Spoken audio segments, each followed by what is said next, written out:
Lesson में हम लोग बात करने वाले हैं ब्रोशर के हवाले से। ब्रोशर जो है ये एक बहुत ही इफ़ेक्टिव टूल ऑफ कम्युनिकेशन होता है और आम तौर पे आप एक्सपीरियंस करते हैं, आप देखते हैं कि जब आप मिसाल के तौर पे किसी डॉक्टर के क्लिनिक में बैठे हों, वेट कर रहे हों अपनी टर्न का, या आप किसी शॉप में जाएँ या इसी तरह से आप किसी भी ऑफ़िस के अंदर बैठे हों, तो आप देखते हैं कि जो डेस्क्स होते हैं उनके ऊपर और रिसेप्शन एरिया के ऊपर ब्रोशर्स पड़े होते हैं। ये जो ब्रोशर्स होते हैं ये बेसिकली फ़ोल्डेड पेपर्स होते हैं और इनके अंदर आम तौर पे किसी भी प्रोडक्ट, सर्विस वगैरह के हवाले से इन्फॉर्मेशन दी गई होती है। ये आम तौर पे ज़्यादातर जो इनका इस्तेमाल है वो प्रमोशनल एक्टिविटीज़ के लिए और एडवर्टाइज़िंग के लिए किया जाता है। लेकिन इसके अलावा कोई भी सोशल अवेयरनेस के हवाले से कोई भी मैसेज देना मकसूद हो तो वो भी ब्रोशर के हवाले से जो है वो इसकी मदद से बड़े आराम से और आसानी से दिया जा सकता है। अच्छा, ये जो ब्रोशर है इसकी एक ख़ास बात ये है कि इसके अंदर फ़ोल्ड होता है, यानी कि ये फ़ोल्डेड पीस ऑफ पेपर होता है। अच्छा, जब आप कोई भी ब्रोशर उठाते हैं तो आप पहले उसको ओपन करते हैं और ओपन करके फिर आप उसको पढ़ते हैं। दैट मीन्स के उसकी एक इनर साइड होती है और एक आउटर साइड होती है। अच्छा, ये जो फ़ोल्ड है इसके हवाले से अगर हम ब्रोशर की टाइप्स को ज़रा देखें और उस पे निगाह डालें, तो हमारे पास कोई 3-4 इम्पोर्टेंट टाइप्स हैं, इनको हम ज़रा देख लेते हैं। एक हमारे पास ये बायफ़ोल्ड ब्रोशर है। ये जो बायफ़ोल्ड ब्रोशर है, इसको हम बायफ़ोल्ड इसलिए कहते हैं क्योंकि इसके अंदर आप अगर गौर करें तो 2 साइड्स मौजूद हैं। जब ब्रोशर को टेक्निकली डिस्कस करते हैं तो हम इसको पैनल्स भी कहते हैं। 2 साइड्स की मदद से इसको डिज़ाइन किया गया है और सेंटर में आप देख सकते हैं कि एक फ़ोल्ड मौजूद है। इस वजह से इसको बायफ़ोल्ड ब्रोशर कहा जाता है। इसमें 2 साइड्स अंदर की तरफ और 2 साइड्स बाहर की तरफ, टोटल 4 साइड्स आपके पास अवेलेबल हैं, जिसमें आप ब्रांडिंग क्लाइंट की इस्तेमाल कर सकते हैं, बना सकते हैं। आप अपना आर्ट वर्क क्रिएट कर सकते हैं और जो इन्फॉर्मेशन है, टेक्स्ट वगैरह है, वो भी आप भर सकते हैं। ये जो ब्रोशर होता है इसके अंदर टेक्स्ट बहुत इंपॉर्टेंट होता है, ये बात आपने याद रखनी है। अच्छा, इसके अलावा ये ट्राइफोल्ड ब्रोशर भी हमारे पास मौजूद है। ये जो ट्राइफोल्ड ब्रोशर है इसको हम ट्राइफोल्ड इसलिए कहते हैं क्योंकि इसके अंदर 3 लीव्स या 3 पेजेस जो हैं वो फ़ोल्ड हो रहे होते हैं, टर्न हो रहे होते हैं और इसके अलावा हमारे पास इसके अंदर टेक्स्ट और इमेजेस वगैरह के लिए, यानी कि हमारे कंटेंट के लिए टोटल 6 साइट्स बनती हैं जिनके ऊपर हम अपना कंटेंट प्लेस कर सकते हैं। इसी तरह से ये हमारे पास एक और ऑप्शन मौजूद है ज़ी फ़ोल्ड ब्रोशर की। ये जो ज़ी फ़ोल्ड ब्रोशर है इसको ये बेसिकली एक ट्राइफ़ोल्ड ही होता है, यानी 3 साइडों वाला एक ब्रोशर ही होता है और हमारे पास जो स्पेस होती है वो 6 पैनल्स की होती है जिसके अंदर हम अपने टेक्स्ट और इमेजेस वगैरह ऐड कर सकते हैं। लेकिन इसमें सिर्फ़ डिफ़रेंस ये है कि अगर हम इसको ऊपर की तरफ से देखें तो ये जो लेटर ज़ी है उसकी शक्ल जो है वो बना रहा होता है। इसी निस्बत से इसको जो है वो ज़ी फ़ोल्ड ब्रोशर जो है वो कहा जाता है। अच्छा, इसी तरह से एक और जो इम्पोर्टेंट इसमें हमारे पास टाइप है वो ये गेट फ़ोल्ड ब्रोशर है। एक यूनिक फ़ॉर्म है ब्रोशर की। इसके अंदर क्या होता है कि इसके जो फ़ोल्ड्स हैं ये आप देख सकते हैं कि एक गेट की तरह से खुलते हैं और आप इसको बिल्कुल जिस तरह गेट खोलते हैं उसी तरह आप इसको खोलते हैं। दोनों साइड से इसके जो है वो फ़ोल्ड्स ओपन होते हैं और उसके अंदर जो है वो इन्फॉर्मेशन दी गई होती है जिसको आप बड़ी आसानी के साथ देख सकते हैं। अच्छा जी, ये तो ब्रोशर के हवाले से इम्पोर्टेंट इन्फॉर्मेशन हो गई। अब इस लेसन में हम लोग एक ब्रोशर जो है वो डिज़ाइन करके भी देखेंगे। जो ब्रोशर मैं डिज़ाइन करने जा रहा हूँ आपके लिए वो बायफ़ोल्ड ब्रोशर है, यानी कि 2 साइडों वाला ब्रोशर और इसके लिए जो टॉपिक मैंने चूज़ किया है वो है रिज़ॉर्ट का। तो चलें एक रिज़ॉर्ट के टॉपिक के ऊपर ब्रोशर जो है वो डिज़ाइन करके देखते हैं। अच्छा जी, आप देख सकते हैं आपके सामने यहाँ पे एबीसी रिज़ॉर्ट के नाम से ये एक लोगो जो है ये मैंने बना के रखा हुआ है। अब मैं क्या करूँगा कि मैं सबसे पहले एक न्यू डॉक्यूमेंट जो है वो अपने लिए यहाँ पे चूज़ करूँगा। जो साइज़ मैं यहाँ पे रखने वाला हूँ वो मैं 11 बाय 8.5 रखने वाला हूँ और आम तौर पे इसी को 11 इंचेस बाय 8.5 इंचेस को ही जो है स्टैंडर्ड साइज़ भी समझा जाता है ब्रोशर के हवाले से। तो यही स्टैंडर्ड साइज़ जो है मैं यहाँ पे चूज़ कर रहा हूँ और इसकी जो ओरिएंटेशन है ये मैंने रखी हुई है लैंडस्केप में। यहाँ पे मैंने जो है ये कुछ ब्लीड एरिया जो है वो 0.25 इंचेस का ले लिया और जैसा कि ब्लीड के बारे में मैं आपको पहले भी बता चुका हूँ कि ये हमारे डिज़ाइन की प्रिंटिंग के हवाले से बहुत इंपॉर्टेंट चीज़ है। मैं अब इसको क्रिएट करता हूँ। ये हमारे पास एक जो है वो डॉक्यूमेंट हमारा आ गया। कंट्रोल आर की मदद से मैं रूलर लेता हूँ और क्योंकि आपको पता है मैंने आपको अभी बताया कि ब्रोशर के अंदर फ़ोल्ड्स आते हैं और ये बायफोल्ड यानी कि एक सेंटर में इस ब्रोशर के एक फ़ोल्ड आएगा, लिहाज़ा ज़रूरी है कि मैं इसका सेंटर जो है वो पहले मार्क कर लूँ। तो लिहाज़ा ये रूलर की मदद से मैं अपने इस ब्रोशर का सेंटर जो है वो मैं मार्क कर लेता हूँ और ये आप देख सकते हैं कि दोनों साइडें अब मेरे पास यहाँ पे बराबर हैं। अच्छा, अब मैं इसको डिज़ाइन करना शुरू करूँगा। यहाँ पे मेरे पास फ्रंट साइड आ जाएगी और यहाँ पे बैक साइड आ जाएगी मेरे ब्रोशर की।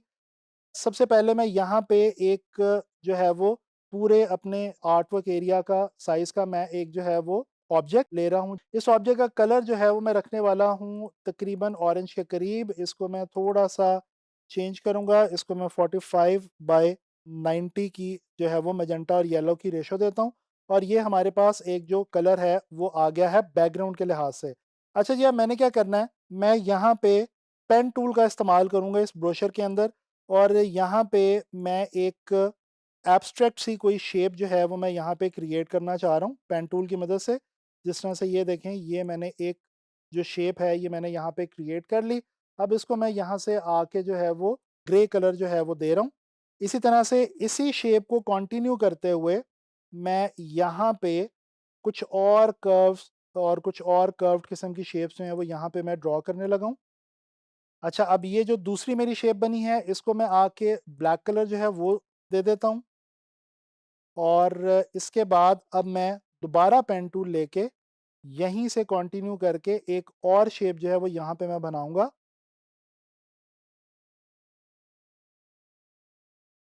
इस तरह से और इसको मैं कुछ इस तरह से जो है वो मैं कंप्लीट करूँगा। इसका कलर जो है वो मैं चेंज कर दूँगा, इसको मैं डार्क ग्रे कलर जो है वो लगा रहा हूँ। और ये कलर जो है वो हम थोड़ा-सा चेंज करेंगे ताकि इनका थोड़ा-सा फ़र्क रखेंगे ताकि इनके दरमियान जो है वो हमें थोड़ी-सी डिफ़रेंशिएशन रह सके। अच्छा जी, ये हम डायरेक्ट सिलेक्शन टूल की मदद से अपनी शेप्स को जो है वो ठीक कर सकते हैं। अगर हमें लगे कि कोई नोड या कोई की पॉइंट जो है वो हमारे मुताबिक नहीं है तो हम उसको जो है वो ठीक कर सकते हैं। यहाँ से भी हम इसको अपने डिज़ाइन को जो है वो थोड़ा-सा जो है वो बेहतर बना लेंगे और इसके अलावा इसको मैं राइट क्लिक करके अरेंज में जाके ब्रिंग टू फ्रंट कर दूंगा और इसको मैं थोड़ा-सा यहाँ पे आगे की तरफ निकाल लूँगा ताकि ये जो एजेस हैं हमारे इन दोनों ऑब्जेक्ट्स के ये किसी हद तक मीट हो जाएँ। ये बेसिकली मैं इसको जो है वो मीटिंग ऑब्जेक्ट्स जो है वो मैं बनाना चाह रहा हूँ। इसको भी मैं थोड़ा-सा और मज़ीद आगे ला के इस तरह से प्लेस करता हूँ, इसको मैं थोड़ा-सा ऊपर करता हूँ। तो ये देखें, ये हमारी शेप्स जो हैं वो अब काफ़ी हद तक बेहतर बन चुकी हैं। अच्छा, अब ये शेप्स मैंने इसलिए क्रिएट की हैं क्योंकि ताकि मेरे पास यहाँ पे ये वाले कुछ एरियाज़ क्रिएट हो जाएँ। अब मैं करने क्या वाला हूँ, मैं यहाँ पे एक बहुत ही सिंपल सा काम करने लगा हूँ। मैं नन करने लगा हूँ, फिल को और स्ट्रोक को मैं लगाने लगा हूँ ब्लैक और मैं पेन टूल की मदद से यहाँ पे आके ये जो शेप्स मैंने क्रिएट की हैं, इन्हीं की मदद से मैं एक नया एरिया क्रिएट करूँगा और इस एरिया के अंदर फिर मैं बाद में पिक्चर्स और अपने दूसरे जो ग्राफ़िक्स हैं वो मैं प्लेस कर लूँगा। ये देखें, मैं उसी शेप को फ़ॉलो करता जा रहा हूँ, ये और ये। चलें जी, ये एक शेप मैंने जो है वो क्रिएट कर लिया है। इसी तरह से मैं यहाँ पे इस वाले एरिया में भी एक शेप बिल्कुल इसी तरह से क्रिएट कर लेता हूँ। इसका कलर मैं रेड कर देता हूँ ताकि मुझे थोड़ा-सा जो है वो ईज़िली विज़िबल हो और नज़र आए, क्योंकि ऑलरेडी हम ग्रे और ब्लैक के ऊपर काम कर रहे हैं। तो हम रेड कलर का स्ट्रोक ले लेंगे ताकि वो हमें हमारे ग्रे और ब्लैक कलर के ऊपर जो है वो आसानी से दिख सके। तो ये देखें, ये मैं एक और शेप जो है वो क्रिएट कर रहा हूँ। इसको मैं कंप्लीट करता हूँ और यहाँ पे आके ये देखें, ये शेप मैंने कंप्लीट कर ली। अच्छा जी, अब मैं क्या करने लगा हूँ, इस शेप को और इस शेप को दोनों को मैं शिफ्ट की मदद से पकड़ता हूँ और मैं यहाँ पे आके इनको वाइट कलर दे देता हूँ। अब ये वाइट कलर मैंने एक्चुअली इसलिए दिया है क्योंकि मैं इनके अंदर पिक्चर्स जो हैं वो एम्बेड करना चाह रहा हूँ। यहाँ पे मेरे पास कुछ इमेजेस जो हैं वो अवेलेबल हैं, जो कि मैंने हाई रेज़ोल्यूशन इमेजेस रखे हुए हैं ताकि डिज़ाइन की जो क्वालिटी है वो बिल्कुल भी इफ़ेक्ट ना हो। आप इनको पहले से फ़ोटोशॉप के अंदर रीसाइज़ कर सकते हैं, रीसाइज़ करके आप इलस्ट्रेटर के अंदर ला सकते हैं, ये भी आपके पास ऑप्शन है। अब मैं इस शेप को और इस इमेज को दोनों को पकड़ूँगा, लेकिन पहले इस शेप को करूँगा अरेंज में जाके ब्रिंग टू फ्रंट, क्योंकि आपको याद होगा क्लिप टू मास्क में जो हमारी बैकग्राउंड लेयर है वो ऊपर होनी चाहिए। अब इन दोनों को मैं सिलेक्ट करके क्लिप मास्क कर रहा हूँ और अब मैं जनाब अली क्या करने लगा हूँ, डबल क्लिक करके अपना ये जो इमेज मैं यहाँ पे लेके आया हूँ, इसको मैं यहाँ पे इस तरह से प्लेस कर देता हूँ। चलें, दैट्स गुड। अब एक और इमेज मैं यहाँ पे इस एरिया में लाके रखना चाह रहा हूँ। तो मैं क्या करता हूँ कि मैं यहाँ से एक और इमेज मेरे पास अवेलेबल है, इस इमेज को मैं यहाँ पे लेके आता हूँ। इसको भी मैं यहाँ पे एम्बेड करता हूँ। एम्बेड करने के बाद इसको भी मैं स्मॉल साइज़ के अंदर लेके जाऊँगा, और ये जो मैं रीसाइज़ कर रहा हूँ, ये मैं कर रहा हूँ जनाबी अली ऑल्ट और शिफ्ट की मदद से। याद रखें, ऑल्ट और शिफ्ट की मदद से ही आपने इसको हमेशा रीसाइज़ करना है अपने इमेजेस को इलस्ट्रेटर में जब भी आप काम कर रहे हो। राइट क्लिक करके क्लिपिंग मास्क, डबल क्लिक किया, और ये अब देखें हम इसको इमेज को यहाँ पे लाके बड़े आराम से प्लेस कर देंगे। अब हम इसकी जो है वो प्लेसमेंट जो है वो अपनी मर्ज़ी से आराम से कर सकते हैं। अब ये जनाब अली हमने रिज़ॉर्ट के 2 इमेजेस लगा लिए। मेरे पास मेरा लोगो ये यहाँ पे पड़ा हुआ है, इसको मैं कॉपी करता हूँ और यहाँ पे लाके पेस्ट करता हूँ। पेस्ट करने के बाद इसको मैं थोड़ा-सा अपने फ्रंट के ऊपर लेके आता हूँ डिज़ाइन के, और इसको थोड़ा-सा मैं छोटा करता हूँ। चलें, यहाँ पे अब मैं क्या करूँगा कि इसके अलाइनमेंट के लिए मैं एक बाहर वाले एरिया में एक इतनी ही विड्थ का, जितनी ये मेरे फ्रंट की विड्थ है, एक शेप ले लूँगा। उसके बाद इसको और इन दोनों को सिलेक्ट करूँगा शिफ्ट की मदद से, और अगेन इस ऑब्जेक्ट को सिलेक्ट करूँगा।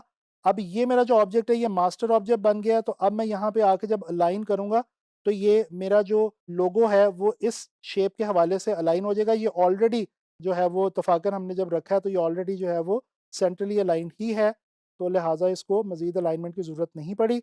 अब यहाँ पे मैं टाइप करने लगा हूँ जनाब अली कोई सा टेक्स्ट। मैं लिखता हूँ जनाब, एन्जॉय योर हॉलिडेज़। ये मैं एक कैप्शन जो है वो यहाँ पे दे रहा हूँ खुद से, और इसको मैं बड़ा करूँगा टेक्स्ट को, और इसका जो है एक फ़ॉन्ट मैंने पहले से यहाँ पे निकाल के रखा हुआ है, जो कि हॉलिडेज़ के टॉपिक से काफ़ी जो है वो रेलेवेंट है। ये देखें, काफ़ी प्लेफुल सा फ़ॉन्ट है, इसको मैं वाइट कलर दे देता हूँ। अब मैं इसको इस लोगो की मदद से सिलेक्ट करता हूँ, और इसको मास्टर करके मैं इसके हवाले से, इसके लिहाज से इसको अपने कैप्शन को जो है वो मैं कर लेता हूँ जनाबी अली अलाइन। अब मैं यहाँ पे फ्रंट जो है इस पे हमारे पास यहाँ पे हमारा लोगो आ गया, और हमारी जो है वो आ गई जनाबी अली कैप्शन। अब हम यहाँ पे बैक के ऊपर यहाँ पे कोई सा डमी टेक्स्ट दे सकते हैं। ये जो डमी टेक्स्ट है इसके अंदर आप अपने क्लाइंट के कॉन्टैक्ट वगैरह जो हैं वो चीज़ें दे सकते हैं। मैं मायरेट प्रो का फ़ॉन्ट यहाँ पे सेलेक्ट कर रहा हूँ, और इसको मैं पैराग्राफ में आके कर रहा हूँ जस्टिफाई। अच्छा जी, इसको हम यहाँ पे कोई भी कॉन्टैक्ट के हवाले से इन्फॉर्मेशन होगी, और जो वेबसाइट वगैरह और जो भी इस तरह की डिटेल्स हैं हमारे क्लाइंट के हवाले से वो हम यहाँ पे दे सकते हैं। फ़िलहाल मैं यहाँ पे डमी टेक्स्ट रख रहा हूँ। अब ये हमारी जो फ्रंट और बैक है हमारे ब्रोशर की, ये तैयार हो चुकी है। इसी तरह से मैंने इन दोनों साइड्स का, यानी इस फ्रंट का और इस बैक का इनर पहले से बना के रखा हुआ है। इनको मैं आपको इनर जो है ये मैं आपको दिखाता हूँ। ये देखें, बिल्कुल उसी तरह से मैंने इसमें कुछ नहीं किया, सिर्फ़ ये जो शेप है जो मैंने यहाँ पे क्रिएट की थी, इसी शेप को मैं ऑल्ट की मदद से डुप्लिकेट करके नीचे लाया हूँ। उसको मैंने राइट क्लिक करके ट्रांसफॉर्म में जाके रिफ्लेक्ट किया। रिफ्लेक्ट करने के बाद उसी तरह से मैंने यहाँ पे शेप्स क्रिएट करके 2 इमेजेस लगा दिए हैं क्लिप मास्क की मदद से, और यहाँ पे मैंने डमी टेक्स्ट रख दिया है। ये डेफिनिटली मैं डमी टेक्स्ट रख रहा हूँ, लेकिन आप जब अपने क्लाइंट के लिए काम करेंगे तो यहाँ पे आप अपने क्लाइंट के हवाले से जो इन्फॉर्मेशन आपका क्लाइंट आपको प्रोवाइड करेगा अपनी सर्विसेज के हवाले से या अपने रिजॉर्ट के हवाले से, वो आप यहाँ पे लगाएंगे। तो इस तरह से आप लोगों ने देखा कि हम लोगों ने एक ब्रोशर जो है वो बायफोल्ड ब्रोशर 2 साइड्स वाला हमने क्रिएट किया, एंड आई होप कि आपको ब्रोशर के हवाले से समझ आ गई होगी, एंड आप अब इसको आसानी से क्रिएट कर सकते हैं।